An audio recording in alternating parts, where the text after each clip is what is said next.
आपका बहुत बहुत धन्यवाद। आपने मुझे सुधार दिया। ऐसे बोलेंगे ना, आपने मुझे सुधार दिया, मैं सुधर गया। अगर आपने मुझे जेल ना भेजा होता, मेरे को एफआईआर कराई होती, तो मैं कभी सुधरता नहीं। लेकिन आपने एफआईआर कराई है, मुझे जेल जाना पड़ा, मैं सुधर गया। ऐसे बोलेंगे ना, बात सही है, बात अच्छी है।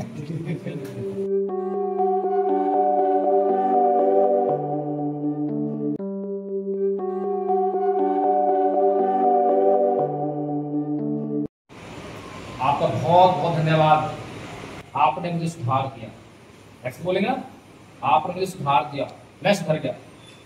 अगर आपने मुझे जेल ना भेजा होता, मेरे को एफआईआर कराई होती, तो मैं कभी सुधरता नहीं। लेकिन आपने एफआईआर कराई है, मुझे जेल जाना पड़ा, मैं सुधर गया। ऐसे बोलेंगे ना, बात सही है, बात अच्छी है।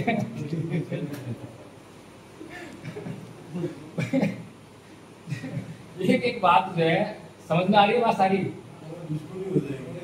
दुश्मनी होगी ना, क्या करेंगे? वो सोचेगा यार आपकी पिछली बार कौन सी गलती हुई थी, वो सबूत छूट गया जिसकी वजह से ये जेल जाना पड़ा, अब की बार सबूत छोड़ूंगा। और यही काम हुआ सुप्रीम कोर्ट में। हमारे को एक डिसीजन दिया था ना, 2 अप्रैल का आंदोलन हुआ था, 18 अप्रैल का है, इसीलिए हुआ था ना। तो वो एक तरीका था कि इनसे जो है कैसे बचना है, सुधरते नहीं है, बचना कैसे है। तो परम पूज्य बाबा साहेब डॉक्टर भीमराव अम्बेडकर, दुनिया के सबसे बड़े पागल आदमी ने ये बात समझ ली थी कि संविधान और संविधान के द्वारा बनाए गए कानून हमारी समस्याओं का परमानेंट सॉल्यूशन नहीं है, ये इमरजेंसी पावर है। इसको हमें जब इस्तेमाल करना है जब ठाकुर साहब बेकाबू हो रहे हों, जब हमारी जान खतरे में हो, है। इसीलिए बाबा साहेब 1950 में संविधान लागू करवाने के बाद 1956 में धर्म परिवर्तन कर रहे हैं, बौद्ध बन रहे हैं। और बाबा साहेब बाकायदा कह रहे हैं कि हमारे समाज की समस्याओं का अगर कोई सोल्यूशन है तो भगवान बुद्ध का धम्म ही है। मैं आपको जो है नोट करके उदाहरण पर सुना देता हूं कि क्या बोल रहे हैं।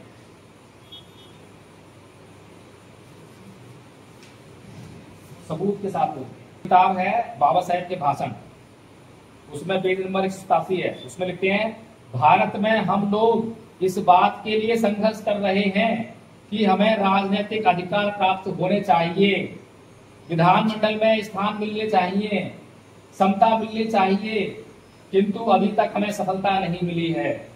कहने का तात्पर्य यह है कि राजनीतिक संघर्ष अभी भी जारी है। मैं विगत 35 वर्षों से राजनीतिक संघर्ष कर रहा हूं, बाबा साहब कह रहे हैं 35 वर्ष से संघर्ष कर रहे हैं राजनीतिक। इस युद्ध में बड़े बड़े उच्च हिंदुओं के शस्त्रों पर मुझे अपने शस्त्रों से वार करना पड़ा है।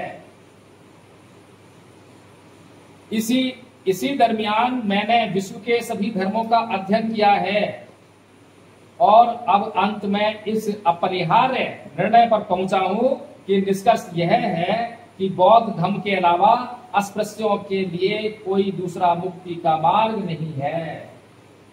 कौन कह रहा है? दुनिया का सबसे बड़ा पागल बाबा साहेब मत। अब बाबा साहेब जब बाबा साहेब की बात को मानकर जब कुछ काम करेंगे तो तब ये कहो कि पागल था। दूसरे पागल कहे से पहले हम ही पागल कहना शुरू करते हैं। कई बार हमें अपनी जिद का खतरा होता है ना किसी से, तो हम क्या करते हैं, वो हमें गाली देने से पहले हम खुद ही गाली देने लगते हैं। कई बार ऐसा करते हैं ना हम, कई बार सुनाओ। तो इसलिए कभी मनुवादी हमें अपमान करे उससे पहले हम ही अपमान को झेलना शुरू करते हैं, वो क्या जाएगी, प्रैक्टिस हो जाएगी, अपमान को झेलने की प्रैक्टिस हो जाएगी। ठीक है ना। तो अब जो है बाबा साहेब ने हमें हमारी समस्याओं का पूरी तरह से हल दिया। बाबा साहेब डॉक्टर भीमराव अम्बेडकर इस दुनिया के सबसे बड़े डॉक्टर थे, ये बात समझ में आ गई है। अब बाबा साहेब धर्म परिवर्तन कर रहे हैं तो क्या उनके लिए आसान है? क्या उनकी जान जोखिम में थी कि नहीं थी? तो क्यों धर्म परिवर्तन कर रहे हैं? अगर संविधान ही सारी समस्याओं का हल होता तो क्यों हिंदुओं से मुसीबत मोल ले रहे हैं?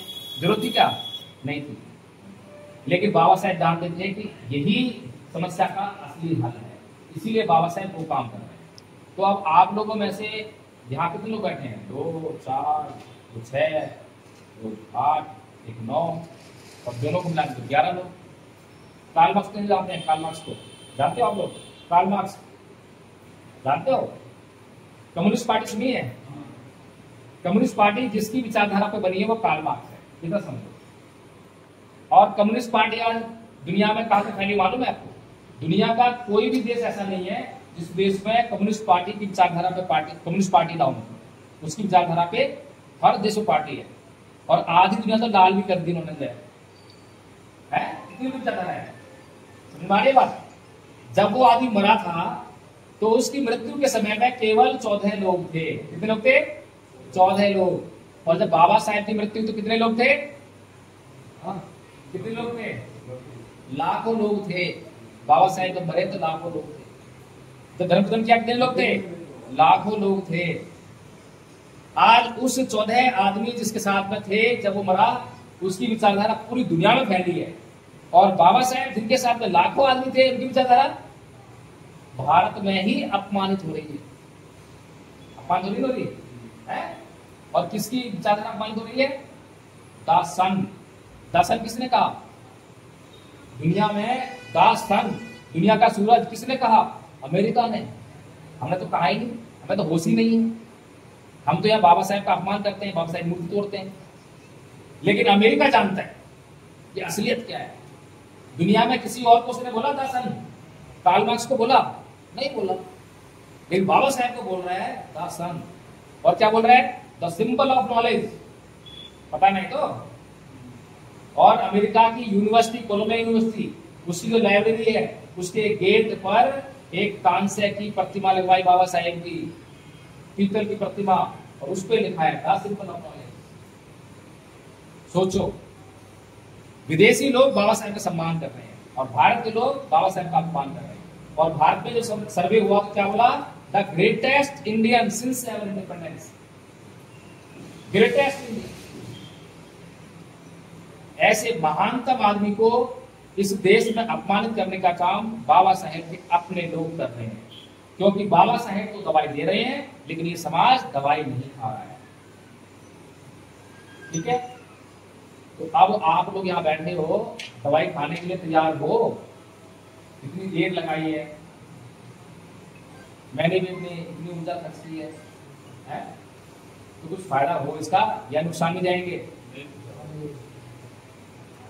अगर आप लोग जितने बैठे हो, अगर आप लोग बाबा साहेब की दवाई खाने के लिए तैयार हो जाओ, तो मैं गारंटी लेता हूं इस देश को बदल देंगे। पर ये मिशन एक दिन का नहीं है, क्योंकि राजनीति नहीं है ना।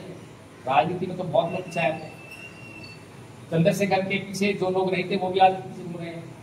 किसी को टिकट चाहिए, किसी को चाहिए, पैसे वाले लोग घूम रहे हैं, है ना? राजनीति ऐसी होती है। अच्छा, सबसे बड़ी मूर्खता वाली बात समझना, इस दुनिया में बड़े बड़े महान सुधारक हुए, उन्हीं में से कार्ल मार्क्स भी एक है। कार्ल मार्क्स ने क्या कहा पता है? उसका सिद्धांत क्या था? क्यों उसकी पार्टी जो पूरी दुनिया में फैली हुई, ऐसा क्या कहा उसने दुनिया में जो मजदूर थे ना, मजदूर लोग पहले जब काम करते थे तो 24 घंटे में से 20-20 घंटे काम करना पड़ता था उनको, और तनख्वाह के नाम पे कुछ नहीं। बहुत बड़े पैमाने पर शोषण हो रहा था। इस दुख को देखकर जो है कार्ल मार्क्स गेर उठा, चिंतित हो गया, और उसने ये फिलॉसफी दी कि दुनिया भर के मजदूरों, तुम सारे इकट्ठे हो जाओ, क्योंकि तुम संख्या में ज्यादा हो। ज्यादा है ना? एक फैक्ट्री में एक मालिक होता है और मजदूर कितने होते हैं?